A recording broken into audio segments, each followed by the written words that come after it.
मेरी पत्नी के पास हमेशा बहुत सारे पैसे रहते थे, लेकिन हम लोग तो बहुत गरीब थे और जो काम वह करती थी उससे इतने पैसे नहीं आ सकते थे, इसीलिए मुझे उस पर शक हो गया था। मेरी पत्नी बहुत ज्यादा सुंदर थी, उसे देखकर तो कोई मरा हुआ इंसान भी वापस आ सकता था। वह किसी के भी दिल में भावना जगा सकती थी। मैं नहीं चाहता था कि वह घर से बाहर जाए। मैं कहता था कि उस पर किसी की नजर भी न पड़े, क्योंकि वह थी इतनी सुंदर। वह न जाने आजकल क्या कर रही थी कि पैसे खत्म ही नहीं होते थे। एक दिन मैंने उसके कपड़ों के ऊपर कैमरा लगा दिया ताकि मैं देख सकूं कि वह पूरा दिन क्या करती है। और जब कैमरे की रिकॉर्डिंग मेरे पास आ गई तो मैं यह देख के हैरान रह गया कि सुबह से लेकर शाम तक उसने एक नहीं बल्कि न जाने कितनों के साथ बार बार। आज मुझे मेरे दोस्त ने फोन किया और कहने लगा कि तेरे पास अब कुछ नहीं बचा, तू एक काम कर, अपनी पत्नी को छोड़ दे। ये बात सुनकर मैं बहुत गुस्सा हो गया और मैंने अपने दोस्त को बातें सुनाकर फोन बंद कर दिया। फिर अपनी टांगों की तरफ देखा। अगर मैं अपाहिज था तो इसका मतलब कि मैं अपनी पत्नी को भी किसी और को दे देता। आखिर क्यों? यह पहली दफा नहीं था कि किसी ने ऐसी बात की थी। लोग कहते थे कि तेरी पत्नी बहुत सुंदर है और तू तो बिस्तर पर पड़ा है, वह तुझे छोड़कर चली जाएगी, और अगर वह नहीं जा रही तो खुद उसे अपनी जिंदगी से आजाद कर दे, नहीं तो उसके साथ बहुत बुरा कर रहा है। मुझे अपनी पत्नी से बहुत ज्यादा प्यार था। हम लोगों ने घर से भागकर शादी की थी, एक दूसरे के लिए बहुत कुछ किया था। पहले मैं हट्टा कट्टा जवान था, मेरे पास पैसे थे, मैं अच्छा काम करता था और घर को अच्छे तरीके से चलाता था। एक दिन मेरी पत्नी कहने लगी कि वह भी काम करना चाहती है। वह शादी से पहले भी कोई ऑनलाइन काम करती थी। पर मैंने अपने पत्नी को कहा, तुम्हें कोई काम नहीं करना है, तुम्हें बस घर को संभालना है, अपने आप को हमेशा सुंदर बनाकर रखना है। मैं बाहर से जितना भी थक कर आऊं, लेकिन तुम्हें देखते ही मेरी सारी थकान दूर हो जाएगी। और वह इसी तरह घर को संभाल रही थी। हम लोग बहुत खुश थे। मेरी पत्नी कहती थी कि अब हमें अपना परिवार शुरू करना चाहिए, पर मैं कहता था कि पहले थोड़े पैसे जमा कर लेते हैं, क्योंकि मैं नहीं चाहता था कि बच्चा इस दुनिया में आए और फिर उसको खिलाने के लिए हमारे पास पैसे ना रहे। मैं 2 जगह काम करता था, लेकिन अपनी पत्नी की सारी जरूरतों को पूरा करता था। वह मेरे साथ बहुत खुश थी। जो कुछ भी कहती थी मैं उसे लेकर देता था। हर महीने उसके लिए एक अच्छी साड़ी लेकर आता था। अब तो खुद कहती थी कि मुझे इतने सारे कपड़ों की जरूरत नहीं है, लेकिन मुझे उसके लिए चीजें लेना अच्छा लगता था। और जब आपको किसी इंसान से प्यार होता है तो आपको उसके लिए शॉपिंग करना बहुत अच्छा लगता है। आपका दिल करता है कि मैं उसके लिए कोई ना कोई चीज जरूर लेकर जाऊं। उस दिन भी तो उसी के लिए साड़ी खरीद रहा था जब एक तेज रफ्तार गाड़ी दुकान में ही घुस आई। पता नहीं उस गाड़ी वाले के दिमाग को क्या हो गया था, या फिर शायद गाड़ी की ब्रेक फेल थी। वह गाड़ी को संभाल नहीं सका। मैं तो खड़ा शॉपिंग कर रहा था, लेकिन वह सीधा आकर मुझ में लग गया और मेरी टांग टूट गई। जब मुझे डॉक्टर के पास ले गए, बहुत बड़ा मसला बन गया। मेरी पत्नी बहुत परेशान थी। डॉक्टर ने कहा कि सब कुछ ठीक हो जाएगा, लेकिन थोड़ा समय लगेगा। पर यह नहीं पता था कि कितना समय लगेगा। डॉक्टर ने कहा था कि कुछ लोगों को बाद में चलने में मुश्किल होती है, पर यहां पर मेरी टांग पूरी तरह से टूट गई थी और दूसरी टांग पर भी असर पड़ रहा था। अब मैं बिस्तर का ही सहारा लेकर रह गया। एक नौजवान इंसान जो अपने काम खुद करने वाला होता है, अचानक से यूं बिस्तर पर पड़ जाए, उसके लिए इससे बुरा और कुछ नहीं हो सकता। लेकिन अब इससे बुरा और बहुत कुछ होने वाला था, क्योंकि हमारे घर में जो पैसे पड़े थे वह मेरे इलाज में लग गए और अब हमारे घर खाने के लिए लाले पड़ गए। मेरी पत्नी ने कहा कि मेरी एक दोस्त है, उसने घर में एक इंटरनेट कैफे बना रखा है, तुम कहते हो तो वहां चली जाती हूं। पर मैंने उसे मना कर दिया। मेरी पत्नी फिलहाल तो चुप थी, कुछ नहीं कहती थी, बस कहीं से पैसे ले लेते थे, किसी से उधार ले लेते थे। यह कोई मोहल्ले का आदमी खाना देने जा रहा था तो थोड़े में गुजारा कर लेते थे। लेकिन एक दिन कुछ बड़ा ही अजीब हुआ। जब वह मेरे लिए खाना लेकर आई तो मैंने देखा कि दाल बहुत ही कम थी। मैंने कहा कि आओ मिलकर खाते हैं, तो कहती है कि नहीं, मुझे नहीं खाना, आप खा लो, मेरा पेट भरा हुआ है। मैंने कहा कि तुमने खाया ही क्या है जो तुम्हारा पेट भरा है? तो कहने लगी, मेरा पेट भरा ही रहेगा क्योंकि आपको खाने की जरूरत है, मैं नहीं खाऊंगी तो कुछ नहीं होगा। उसके बाद वह सारी रात रोती रही। मैं तो बिस्तर पर पड़ा था, फिर भी बार बार उसे अपने पास बुलाता था। मैं कहता था कि आकर मेरे पास लेट जाओ। मैं उसके कंधे पर हाथ रखता था, उसके आंसू साफ करने की कोशिश करता था, पर मैं बढ़कर उसे गले भी नहीं लगा सकता था। मैं उसे खुद ही पास बुलाता था। कभी वह आ जाती थी, कभी नहीं आती थी, क्योंकि हर वक्त रोती रहती थी, बहुत ज्यादा परेशान रहती थी, हर वक्त रोती रहती थी। अपनी तकलीफ तो इंसान बर्दाश्त कर ही लेता है, लेकिन जिससे प्रेम करता है उसकी तकलीफ बर्दाश्त नहीं होती। मैं भी अपनी मनीषा को इस हाल में नहीं देख सकता था। मैं उसे बहुत प्यार करता था, पर क्या करता, अपनी टांगें हिलाने जुलाने की कोशिश करता था। कोई बहुत अच्छा डॉक्टर तो हम घर नहीं बुला सकते थे, यहाँ पर एक हकीम था, उसको बुलाते थे, लेकिन वह भी कहता था कि कोई उम्मीद नहीं है, तुम्हें शायद सारी जिंदगी ऐसी ही गुजारनी पड़ेगी, या अगर तुम्हें कोई बाहर के मुल्क ले गया तो शायद वो लोग इलाज कर ले, क्योंकि उनके पास बहुत सी सुविधाएं होती हैं जो हमारे पास नहीं होती। पर मुझे कौन बाहर लेकर जाता, हमारे पास इतने पैसे कहाँ थे, मेरी उम्र भी इतनी नहीं थी। अगर मैं ठीक हो जाता तो मैं अपनी सारी जिंदगी मेहनत करता, लेकिन अपनी पत्नी को यूं परेशान नहीं होने देता। फिर एक दिन कहने लगी कि मेरी एक दोस्त है, उसने घर में ही नेट कैफे बनाया है, मैं वहां जाकर ऑनलाइन काम कर सकती हूँ, थोड़े बहुत पैसे आने लगेंगे, पर उसके लिए मुझे वहां जाना पड़ेगा और बहुत ज्यादा मेहनत भी करनी पड़ेगी। शायद मैं रात को देर से भी आऊं, लेकिन आपके पास आपका खाना और इस्तेमाल की सारी चीजें रख जाऊंगी। मेरी जिंदगी मुश्किल हो जाएगी, लेकिन कुछ न होने से तो कुछ होना बेहतर होता है ना। मैंने उसे कहा कि नहीं, तुम नहीं जाओगे। मैं उसे तकलीफ में नहीं देख सकता था, पर अब मामलत ऐसा थे कि अगर वह नहीं जाती तो हमारे पास खाने को एक दाना भी नहीं था, इसलिए मैंने उसे ज्यादा नहीं रोका। इंसान मजबूर हो जाता है तो फिर इस तरह की हरकत करता है। इंसान की मजबूरी उससे सब कुछ करवाती है। मेरे कुछ दोस्त थे जिनसे मैं कभी भी उधार नहीं लेना चाहता था, और उन्होंने मुझे उधार दिया भी तो ताने दे देकर, पर मैंने फिर भी उनसे उधार लिया, क्योंकि मुझे पता था कि उनके ताने तो मैं सहन कर लूंगा, लेकिन पेट की भूख को कैसे सहन करूंगा, और अपनी पत्नी को भी भूखा नहीं देख सकता था।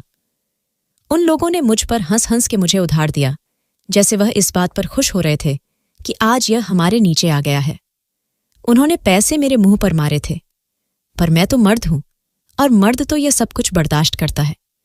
कभी बॉस की गालियां सुनता है, कभी अपने से ऊपर किसी बंदे के धक्के खाता है, लेकिन अपने परिवार के लिए यह सब कुछ सहन कर लेता है, क्योंकि उसे पता होता है कि मैंने 4 पैसे कमा के घर ले जाने हैं तो मेरे परिवार वाले खाना खा पाएंगे। मैं तो यूं चारपाई पर ही पड़ा था, पर फिर भी यह सब कुछ हो रहा था।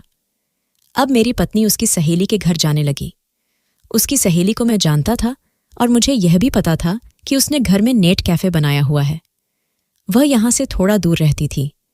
शुरू में तो मेरी पत्नी रात को वापस आ जाती थी, कहती थी कि काम हुआ है, कभी कहती थी कि आज एक आर्टिकल लिखा, 700 से 800 बन जाएंगे, और कभी कहती थी कि आज 2 लिखे हैं। उसे बहुत मेहनत करनी पड़ रही थी। वह घर के काम भी करती थी और मेरे काम भी करती थी, खाना भी बनाकर जाती थी। एक दिन वह वापस आ गई तो मेरे कदमों के पास बैठी और वहीं पर सो गई। मुझे बहुत प्यास लगी हुई थी, लेकिन मैंने उसे नहीं जगाया कि बेचारी अभी तो सोई है, लेकिन वह बीच रात में जाग गई और मेरी तरफ देखकर कहने लगी, आपके तो होंठ खुश्क हो रहे हैं, आपको प्यास लगी तो आपने मुझे बताया क्यों नहीं। मैंने कहा कि तुम इतने शांत से सो रही थी, तुम्हारी नींद तो बहुत कच्ची है, मैंने तुम्हें कभी ऐसे नहीं देखा। ऐसे होते हुए इंसान इतनी गहरी नींद में तब सोता है जब वह बहुत ज्यादा थका होता है। मुझे अंदाजा है कि तुम बहुत थक गई हो, इसलिए मैंने तुम्हें नहीं जगाया। इस बात पर भी वह रोने लगी। उसने कहा कि आपको प्यास लगी थी और आप मेरी नींद की परवाह कर रहे हैं। अरे ऐसे नहीं किया करें, चाहे मुझे 1000 दफा ही सही, पर मैं आपका काम करूंगी। मैं हूं ना आपके काम करने के लिए। उसने मुझे पानी पिलाया और मैंने कहा कि मेरे पास ही लेट जाओ, तो वह मेरे कंधे पर रखकर लेट गई। मेरी आंखों में भी आंसू थे, लेकिन मैंने अपने आंसू उससे छुपा लिए। शायद वह भी रो रही थी, पर वह भी आंसू छुपा रही थी। हम दोनों ही रोते रोते सो गए, क्योंकि सुबह उठकर उसे फिर से जाना था। मनीषा हमेशा से ही खामोश रहने वाली लड़की थी, चुप रहती थी, अपने बारे में ज्यादा बात नहीं करती थी। वह लड़कियां होती हैं ना जो बहुत ज्यादा बोलती हैं, वह ऐसी बिल्कुल भी नहीं थी, बस सीधी बात करती थी। मुझसे पहले उसकी जिंदगी में कोई नहीं था, उसने मुझसे ही प्यार किया और मेरे लिए अपने घरवालों को भी छोड़ दिया। उसके घरवाले बहुत ज्यादा गरीब थे और मेरे घर में सिर्फ मेरा बाप था, जिसने दूसरी शादी कर रखी थी। मेरे घर में तो मेरी माँ भी नहीं थी, माँ से ही घर होता है। हम लोगों ने जब यह फैसला किया तो हम बहुत खुश थे। हमें किसी बात का भी डर नहीं था, परवाह नहीं थी। हमें ऐसा लगता था कि हमने जो किया है वह बिल्कुल सही किया है। कुछ लोग कह रहे थे कि तुम लोगों के साथ यह सब इसलिए हुआ है क्योंकि तुम लोगों ने अपने माता पिता का दिल दुखाया है, लेकिन हमारे माता पिता को तो इस बात की परवाह नहीं थी। सुबह जब मेरी आंख खुली तो मेरी पत्नी मेरे साथ नहीं थी, पर मैंने देखा कि वह नाश्ता, पानी और मेरी जरूरत का सारा सामान एक तरफ रखकर चली गई थी। मैं सोचने लगा कि इतनी जल्दी कैसे चली गई। शाम हुई तो वापस आ गई। मैंने कहा कि तुम आज जल्दी आ गई। उसने कहा, जल्दी गई थी इसलिए जल्दी वापस आ गई। मुझे उसकी बहुत याद आती थी। जब कोई इंसान बीमार होता है तो उसे किसी अपने की जरूरत होती है, और मेरा अपना मेरी पत्नी के अलावा और था ही कौन। उसने कहा, जल्दी वापस नहीं आई हूं, अभी मुझे जाना है, लेकिन यह देखो मैं कितना सामान लेकर आई हूं। मैं देखकर हैरान रह गया। उसके पास बहुत सारा सामान था। उसने दोनों हाथों में सामान उठाया हुआ था। वह सामान रसोई में रखने लगी। कुछ सामान ऐसा था जो कमरे में भी रख रही थी। सिर्फ सब्जी और खाने पीने की चीजें ही नहीं, बल्कि वह मेरे लिए बिस्किट भी लाई थी। ऐसी चीजें भी लाई थी जो हमने इससे पहले कभी नहीं खाई थी। मैंने कहा कि यह इतनी सारी चीजें तुम कहाँ से लेकर आई हो? तो कहने लगी कि आपको पता तो है, मुझे काम करते हुए 1 महीना हो गया है। आज मुझे पगार मिली है। ऑनलाइन काम के पैसे आए हैं मेरी सहेली के अकाउंट में। उसने मुझे पैसे निकाल कर दिए, तो मैंने सोचा कि पहले घर का सामान ले आती हूँ, आपकी दवाइयाँ भी लेकर आई हूँ, और इस महीने हम डॉक्टर के पास भी जाएंगे। मुझे डॉक्टर के पास ले जाना भी एक संघर्ष था, क्योंकि मैं न तो रिक्शा में बैठ सकता था और न ही किसी और चीज़ पर। मेरे लिए टैक्सी बुक करवानी पड़ती थी। मैंने कहा कि नहीं, डॉक्टर के पास नहीं जाएंगे, वैसे भी डॉक्टर कुछ नहीं करेगा। उसने कहा कि डॉक्टर के पास जाएंगे, पता करेंगे आप ठीक हो रहे हैं या नहीं। मैंने कहा कि तुमने सारे पैसे लगा दिए। तो उसने कहा कि सारे नहीं, थोड़े से। पर मेरी पत्नी तो मुझे रोज आकर कहती थी कि ज्यादा पैसे नहीं बन रहे। फिर यह कैसे हो सकता था कि इतना सारा सामान लेकर आई, फिर भी उसके पास पैसे बच गए। अब उसके चेहरे पर एक अजीब तरह का सुकून था। मैंने कहा कि क्या बात है मनीषा? तो उसने कहा कि अब सब कुछ ठीक हो जाएगा। यह दुनिया बड़ी अजीब है, यहाँ पर कभी कभी सब कुछ ठीक नहीं होता। अगर आप यह कहेंगे हम तो बहुत सारे पैसे कमाते हैं और अपने सारे काम कर लेते हैं, तो उन पैसों को कमाने के लिए भी तो इंसान को इतना काम करना पड़ता है, मेहनत करनी पड़ती है, दिन रात एक करनी पड़ती है। वह कहीं बाहर नहीं जा सकता, अपनी मर्जी से अपना समय नहीं गुजार सकता, हर टाइम काम करता रहता है। उसके पास पैसे तो आ जाते हैं, लेकिन उसकी सेहत भी खराब हो जाती है, और उसके पास अपने लिए और अपने परिवार के लिए भी समय नहीं होता। बस फिर वह पैसे कमाने की मशीन बन जाता है। इस दुनिया में कहीं ना कहीं से कुछ न कुछ खोना ही पड़ता है, तब कहीं जाकर ही कुछ मिलता है। और मैं अपनी पत्नी को खो रहा था। वह पूरा दिन घर से बाहर रहती थी, अब तो रात को भी घर से बाहर रहने लगी। जब आती थी थोड़ी देर आराम करती थी, खाना वगैरह बनाती थी, उसके बाद फिर से चली जाती थी। अब तो उसने खाना बनाने के लिए एक औरत को भी रख लिया। मैंने कहा कि यह तो खर्चा है, हम खर्चा नहीं उठा सकते। तो वह कहती थी, अगर मैंने काम नहीं किया तो नुकसान हो जाएगा, और खाना बनाने में मेरा बहुत समय जाता है, इसीलिए जितना समय बचेगा उसमें इसकी पगार भी निकल आएगी और थोड़े ज्यादा पैसे भी बन जाएंगे। अब मेरी पत्नी सिर्फ पैसों की ही बात करती थी, हर टाइम हिसाब किताब की बातें करती रहती थी। हमारी वह बातें तो खत्म ही हो गई एक दिन में। मैं उसे याद करवाने लगा कि हम कैसे मिले थे, कैसे मैं तुम्हें देखकर देखता ही रह गया था, और मैंने तुम्हें सीधा कह दिया था कि तुम्हें क्या, मैं अपनी सारी जिंदगी तुम्हारे साथ गुजारनी है। वह कहने लगी कि हाँ हाँ याद है। वह पूरी तरह से मेरी बात नहीं सुन रही थी, जिसे कोई पुरानी बात याद नहीं आती। मैं बीमार आदमी बिस्तर पर पड़ा था। मेरा दिल करता था कि मेरी पत्नी मेरे पास बैठे, बस वह मेरे गले लगी रहे तो मैं ठीक रहता। जब तक वह मेरे पास बैठी रहती मुझे ठीक लगता था, पर जब वह मुझे अकेला छोड़कर चली जाती थी तो ऐसा लगता था कि अपनी जान ले लूं, आत्महत्या कर लो। क्योंकि मुझसे कोई बात करने वाला नहीं होता था और न ही मुझे कोई नजर आता था। खाना बनाने वाली औरत भी खाना बनाकर चली जाती थी। अब मैं उसी से बातें कर लेता था। वह इसी मोहल्ले की रहने वाली थी। उसका नाम शीला था। वह मुझे भाई कहती थी और कहती थी कि मैं आपके लिए प्रार्थना भी करूंगी। कभी कभी मेरे लिए प्रसाद भी ले आती थी। मुझे आपकी पत्नी बहुत अच्छी लगती है। आपके लिए इतना कुछ कर रही है। आजकल कौन सी पत्नी ऐसा करती है? अगर ऐसे पति बिस्तर पर पड़ जाए तो पत्नी उसे छोड़कर चली जाती है, और वह भी ऐसी औरत जो इतनी ज्यादा सुंदर है कि उसे कोई भी मर्द मिल सकता है। वह फिर भी आपके लिए दिन रात काम भी कर रही है और आपके साथ जिंदगी गुजार रही है। मुझे शीला की बात पर गुस्सा आ गया। मैंने कहा कि क्यों नहीं गुजारेगी, वह मुझसे बहुत प्यार करती है। वह मुझसे घर से भागकर शादी की है। हम दोनों ने एक दूसरे के लिए बहुत कुछ कुर्बान किया है, और जब मैं पैसे कमाता था ना, तो मैंने उसे रानी की तरह रखा हुआ था और उसे कोई काम करने नहीं देता था। वह जो मांगती थी मैं फौरन लाकर देता था। शीला कहने लगी, साहब मेरा वह मतलब नहीं था। मैं तो यह कह रही थी कि आपकी पत्नी बहुत अच्छी है। मैंने कहा कि हाँ, मेरी पत्नी बहुत अच्छी है और वह मेरी है, सिर्फ मेरी है। वह कभी मुझे छोड़कर नहीं जा सकती, ना ही कभी जाएगी, क्योंकि वह मेरे बगैर नहीं रह सकती। पर जब सुबह सुबह मेरी पत्नी मेरे पास आई तो मैंने कहा कि कितने दिन हो गए, तुमने मेरा हाल भी नहीं पूछा, मेरे पास भी नहीं बैठी, मुझे गले से भी नहीं लगाया। बात कुछ ऐसी भी ठीक थी। हम लोगों की जिंदगी और हमारी शादी दांव पर लगी हुई थी, क्योंकि मेरी जो हालत थी, मैं अपनी पत्नी की इच्छाएं भी पूरी नहीं कर सकता था। मैं ना तो उसके लिए कोई पैसे कमा सकता था, ना ही घर के किसी काम में उसकी मदद कर सकता था। यहां तक कि मैं उसकी जरूरत को पूरा भी नहीं कर सकता था। अब तक उसने इस बारे में कोई बात नहीं की थी, एक दफा भी मुझे जताया नहीं था, और मैं भी नहीं बोला था। लेकिन उसके दिल में यह बात जरूर आती होगी, क्योंकि अगर मेरे दिल में आ रही थी तो फिर उसके दिल में आना तो जायज था, इसमें कोई दो राय नहीं थी। सोचती तो होगी कि मेरा जवान पति जो मेरे साथ इतने अच्छे से रहता था, अब वह बिस्तर पर पड़ गया है और कुछ भी करने के काबिल नहीं रहा है। शीला सही कहती थी, ये मेरी पत्नी मुझे कभी भी छोड़कर जा सकती है। एक दिन वह मेरे पास बैठी और अपना पर्स वहीं पर रखकर भूल गई और खुद नहाने के लिए चली गई। जब मैंने उसके पर्स देखा, मैं कभी भी उसके पर्स में हाथ नहीं डालता, मुझे देखने की क्या जरूरत थी उसके पास कितने पैसे हैं, लेकिन पर पैसे पर्स के अंदर से निकलकर बाहर आ रहे थे। इतने पैसे पर्स में थे कि पर्स ठीक से बंद भी नहीं हो रहा था। पर अभी हफ्ता पहले तो उसने कहा था कि मेरी पगार आई है, तो पगार तो महीने में ही आती है। फिर उसके बाद इतने पैसे कहाँ से आ गए थे? उसका पर्स फिर से भर गया, और ऐसा एक दफा नहीं हुआ था। अब उसके पास बहुत सारे पैसे रहते थे। वह मुझे डॉक्टर के पास भी ले गई, और उस डॉक्टर के पास नहीं जिसके पास हम जाया करते थे। यानी वह मुझे सरकारी अस्पताल नहीं ले गई, बल्कि मुझे प्राइवेट अस्पताल में ले गई, और उन लोगों ने मुझे देखा और अच्छी खबर सुनाई। उन्होंने कहा कि मैं ठीक हो सकता हूं, लेकिन इलाज बहुत लंबा है और पैसा बहुत लगेंगे।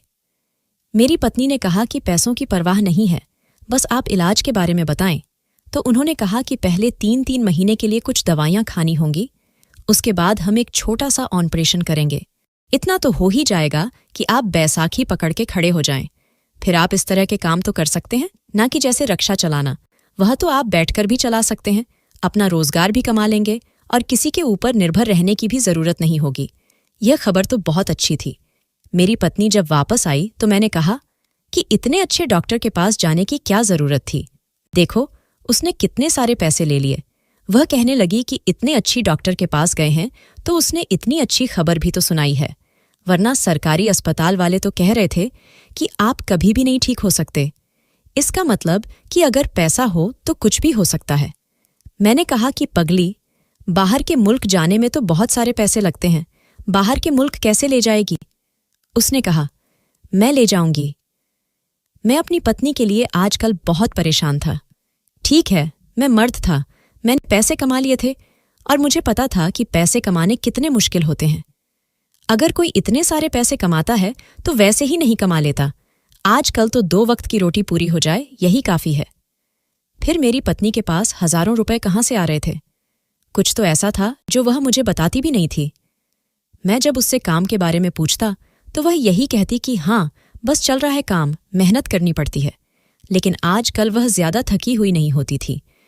एक दिन शीला मेरे पास आई और कहने लगी, साहब मुझे तो आप पर तरस आता है, आपकी पत्नी आपके साथ बहुत बुरा कर रही है। मैंने कहा, क्या मतलब? क्या कह रही हो तुम? क्या बुरा कर रही है?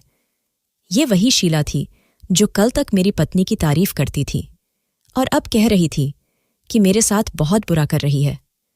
राम राम, हम तो गरीब लोग हैं, हम कुछ बोलेंगे तो हम पर इल्जाम लग जाएगा। पर आपकी पत्नी जो आज कल कर रही है ना, बहुत बुरा कर रही है।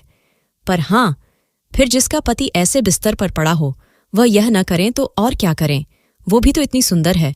मैं उसकी बातों का मतलब समझ रहा था, लेकिन वह ऐसा कैसे कह सकती थी? कहते हैं कि जब तक आग नहीं लगी होती तब तक धुआं नहीं उठता। फिर यह धुआं कहाँ से उठ रहा था? मैंने मनीषा से पूछा कि तुम क्या काम करती हो, तो उसने कहा कि आपको तो पता है कि मैं आर्टिकल राइटिंग का काम करती हूँ। मैंने कहा कि आर्टिकल राइटिंग के काम में इतने सारे पैसे तो नहीं होते। तो कहने लगी कि कौन से पैसे? वह पैसे? अरे, वह मेरे पैसे नहीं थे, वह तो मेरी सहेली के थे, उसने मेरे पास रखवाए थे। इस बात के पीछे कोई सच्चाई नजर नहीं आ रही थी। भला वह अपने पैसे क्यों उसके पास रखवाती? और फिर वो उन पैसों को घर भी लेकर आई, और आजकल जो घर में चीजें आ रही थीं, उनका किया? अभी तक मुझे यह बात हजम नहीं हो रही थी कि हमने जिस डॉक्टर से चेकअप करवाया था, उसकी फीस हजारों में थी। मैंने अपने एक दोस्त को फोन किया जो सीसीटीवी कैमरे का काम करता था। वह मेरा बहुत अच्छा दोस्त था। मुझसे मिलने के लिए आया तो मैंने उसे कहा कि मुझे एक छोटे से कैमरे की जरूरत है। ऐसा कैमरा चाहिए जो किसी के भी सामान के ऊपर चिपका दो और उसे पता भी न चले, और सारी रिकॉर्डिंग भी कर ले। उसने कहा, यार, ऐसा कैमरा तो बड़ा महंगा होता है। मैंने कहा कि मुझे खरीदना नहीं है, बस एक दिन के लिए चाहिए। तू मेरा दोस्त है ना, बस एक दिन के लिए मुझे दे दे, मेरी मदद कर। उसने कहा, ठीक है, मैं कल ले आऊंगा। मेरी पत्नी से मैंने फिर से पूछा तो अब वह गुस्सा हो गई। ऐसे लगने लगा कि जैसे कोई बात छुपा रही है। वह कहते हैं ना, चोर की दाढ़ी में तिनका। वो गुस्से से कहने लगी कि आप क्यों बार बार पूछते हो कि मैं क्या काम करती हूँ? आपको नहीं पता कि मैं क्या काम करती हूँ। शादी से पहले भी तो करती थी। वो शादी से पहले आर्टिकल राइटिंग का काम करती थी, लेकिन वह मुझे यह भी बताया करती थी कि इस काम में कोई पैसा नहीं है, इतने से पैसे में गुजारा नहीं होता। और मैं उसे कहता था कि जब शादी हो जाएगी तो फिर तुम्हें कोई काम करने की जरूरत नहीं पड़ेगी। और वह इस काम से परेशान थी, लेकिन आजकल वह यह काम बहुत खुशी खुशी कर रही थी। मेरे पास तो बिल्कुल नहीं आती थी। मैं यह कैसे भूल सकता था कि यह बात वाकई बिल्कुल सच थी। ठीक है, मेरी हालत अगर किसी भी मर्द की हो और उसकी पत्नी इतनी ज्यादा सुंदर हो, तो वह उसके साथ इतना समय नहीं बिताएगी और उसे छोड़कर चली जाएगी। और मुझे ऐसी हालत में पड़े हुए 11 महीने हो गए थे। डॉक्टर ने कहा था कि 1 साल हो जाए, आपकी सेहत थोड़ी अच्छी हो जाए, तो फिर हमें छोटा सा ऑपरेशन करेंगे। डॉक्टर ने भी कहा था कि आप आ जाएं ताकि इलाज शुरू कर सकें। और मेरी पत्नी भी कह रही थी कि ऑपरेशन के पैसे भी मैंने जमा कर लिए, सब कुछ ठीक हो जाएगा, आपके लिए एक रिक्शा भी ले लेंगे। रिक्शा कौन सा सस्ता मिलता था? यह मेरी पत्नी कैसी बातें कर रही थी? या तो वह बेवकूफ थी और या फिर ज्यादा ही समझदार बनने की कोशिश कर रही थी। अगले दिन मेरा दोस्त वह कैमरा ले आया और उसने मुझे सब कुछ समझाया। उसने मुझे फोन भी दिया। उसने मुझे समझाया कि कैमरे की जो भी वीडियो बनेगी वह इस फोन में तुम्हें मिल जाएगी, वाईफाई के जरिए तुम्हारे फोन में आ जाएगी, और यह फोन और कैमरा बहुत ख्याल से इस्तेमाल करना। उसके बाद मुझे वापस कर देना। मैंने कहा कि ठीक है। कैमरा काले रंग का था। मैंने अपनी पत्नी को अपने पास बुलाया।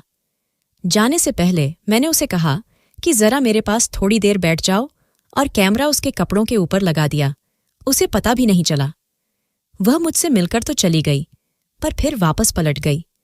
मैंने कहा कि क्या हुआ, तो कहने लगी कि आप मुझसे प्यार तो करते हैं ना? मैं तो पहले से ही परेशान था। तो मैंने कह दिया कि मेरी जो हालत है, तुमसे प्रेम नहीं करूं तो क्या करूं, मेरे लिए तुमसे प्रेम करना मजबूरी बन गई है। इस बात पर वह हैरान रह गई। उसने कहा कि क्या आपके लिए मुझसे प्यार करना एक मजबूरी बन गई है? मैंने कहा कि मेरा यह मतलब नहीं था, लेकिन सब कहते हैं कि तुम मुझे छोड़कर चली जाओगी, तो उसने बहुत अजीब सी बात कर दी। उसने कहा कि मैं अपने आप को कुर्बान कर सकती हूँ, अपने आप को खत्म कर सकती हूँ, लेकिन मैं आपको छोड़कर कभी नहीं जाऊंगी। मैं अपने साथ कुछ भी बुरा कर लूंगी, पर आपको छोड़कर कभी नहीं जाऊंगी। फिर उस वक्त मैं गुस्से में था। मुझे उसकी कोई भी बात अच्छी नहीं लग रही थी। अगर मैं बिस्तर पर पड़ा था और उसने मेरे साथ बेवफाई करनी थी, तो फिर इससे अच्छा तो यही था कि वह मुझे छोड़ ही देती, अपने काम पर चली जाती, और मैं उसके वापस आने का इंतजार करने लगा। जैसे ही वह वापस आई, मुझे मेरे फोन पर नोटिफिकेशन आया कि कैमरा वाईफाई से फोन के साथ कनेक्ट हो गया है, और थोड़ी देर के बाद मुझे एक वीडियो फाइल रिसीव होने लगी। मेरी पत्नी बहुत थकी हुई थी। मैं इस बिस्तर पर पड़ा था वह इसके ऊपर ही मेरे साथ सो जाया करती थी, पर कहने लगी कि आज मैं दूसरे कमरे में सो रही हूं। मैंने कहा कि ठीक है, मैंने उसे नहीं रोका। वह जाकर सो गई और मैं कंपते हाथों के साथ उस वीडियो को ओपन करने लगा। और जैसे ही मैंने वह वीडियो देखी, मुझे ऐसे लगा कि मेरे अंदर जो थोड़ी बहुत जान बाकी है वह भी निकल जाएगी। अचानक से मेरा शरीर गर्म होने लगा, मेरे हाथ पैर सून होने लगे। मुझे ऐसे लगने लगा कि जैसे मेरा खून आग बनकर मेरी रगों में दौड़ रहा है और मुझे कुछ अजीब सा महसूस हो रहा है। मैंने वह फोन अपने तकिए के नीचे रख दिया और मैं बेहोश हो गया। जब मेरी आंख खुली तो मैं अस्पताल में था। डॉक्टर ने कहा कि आपके लिए एक बहुत अच्छी खबर है। आपकी एक टांग तो टूट गई थी, लेकिन दूसरी टांग किसी वजह से सुन हो गई है। लेकिन अब आपकी दूसरी टांग ठीक हो गई है, आप उसे हिला भी सकते हैं और बैसाखी पकड़कर चल भी सकते हैं। यह सुनकर मेरी बीवी बहुत ज्यादा खुश थी, यानी जो काम हमें ऑपरेशन से करना था वह खुद ही हो गया था। डॉक्टर का कहना था कि शायद मेरा शरीर बहुत ज्यादा गर्म हुआ है और मेरे पूरे शरीर में खून दौड़ा है, जिसके कारण मेरी सुन हुई टांग ठीक हो गई है, क्योंकि उसे अब खून मिल रहा है। और यह जो भी हुआ है बहुत अच्छा हुआ है, लेकिन जो मेरे साथ हुआ था मैं ही जानता था। डॉक्टर ने मेरी थोड़ी वॉक भी करवाई। मैंने 8 कदम चले थे। मुझे बहुत बहुत अच्छा लग रहा था, पर जो दिल पर जख्म लगा था उसका क्या करता। जब हम वापस घर आ गए तो मेरी पत्नी कहने लगी कि अब मैं खुश हूं, मैं इतने पैसे जमा कर ली है कि आपके लिए एक रिक्शा ले लूंगी, आप बैठकर रिक्शा चलाएंगे और पहले की तरह घर भी आप ही चलाएंगे और हम अपना परिवार भी शुरू करेंगे, सब कुछ ठीक हो जाएगा। वह मेरे साथ सपने सजा रही थी। जब मैंने वह वीडियो फोन पर लगाकर फोन का मुंह उसकी तरफ कर दिया, वह देख के हैरान रह गई और रोने लगी। मैंने कहा कि यह सब करने के लिए जाती थी तुम, ये है तुम्हारा ऑनलाइन काम, तुम अपने आप को बेच रही थी। क्योंकि मेरी पत्नी वेश्या का काम कर रही थी। अब मैं भी रोने लगा।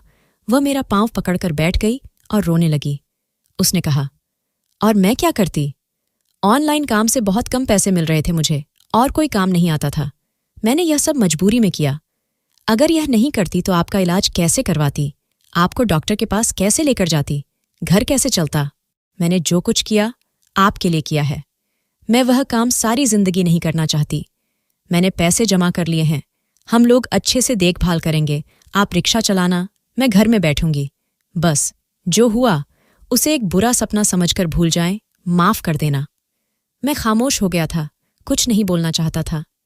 मेरी पत्नी ने मेरा इलाज करवाया और हमने एक ऑन्टो भी ले लिया। अब मैं बैठकर ही ऑन्टो चलाता हूँ। मेरी पत्नी घर में रहती है, घर के काम करती है और घर को संभालती है। मैं बैठकर ही ऑटो चला लेता हूँ और अपनी रोजी रोटी कमा लेता हूँ। थोड़ा बहुत इलाज भी चल रहा है। मेरी पत्नी रोज मुझसे माफी मांगती है। मैं उसकी तरफ देखता भी नहीं हूँ, उससे बात भी नहीं करता। वह रोती रहती है, मुझसे माफी मांगती रहती है, कहती है कि जो कुछ हुआ उसे भूल जाओ। मैं यह नहीं करती तो और क्या करती? कभी कभी सोचता हूँ कि उसने जो कुछ भी किया मेरे लिए, वह मुझे छोड़कर तो नहीं गई। मुझे छोड़कर जाना उसके लिए ज्यादा आसान था, लेकिन उसने यह सब कुछ किया। समझ नहीं आता कि उसे माफ कर दो या ना करूं। मर्द होना दिल में बात आ जाती है। जब भी उसके करीब जाने लगता हूं तो मुझे वह सब कुछ याद आ जाता है। वह वीडियो याद आ जाती है। वह वीडियो मेरी आंखों के सामने से नहीं जा रही। मुझे वीडियो नहीं बनवानी चाहिए थी। काश मैंने वह सब कुछ नहीं देखा होता तो शायद हमारा रिश्ता बच जाता, लेकिन अब हमारा रिश्ता दांव पर लगा हुआ है। आप लोग मुझे बताओ कि मैं क्या करूं, और अगर आप में से कोई मेरी जगह होता तो क्या ऐसी पत्नी को माफ कर देता? क्या माफ करना इतना आसान है? ये तो सच है कि उसने जो कुछ किया हम दोनों के लिए किया, नहीं तो मैं सारी जिंदगी बिस्तर पर पड़ा रहता और वह शायद मुझे छोड़कर जाने पर मजबूर हो जाती। लेकिन आज मैं अपनी रोजी रोटी कमा रहा हूं और पहले से ज्यादा कमा रहा हूं। ऑटो चलाने के काम में बहुत पैसा है। आप लोग मुझे बताओ कि मैं अपनी पत्नी को माफ कर दूं या इसी तरह कुछ वक्त उसे पछताव की आग में जलने दूं? दोस्तों, वीडियो कैसा लगा कमेंट करके जरूर बताएं। वीडियो को लाइक और चैनल को सब्सक्राइब जरूर कर दें।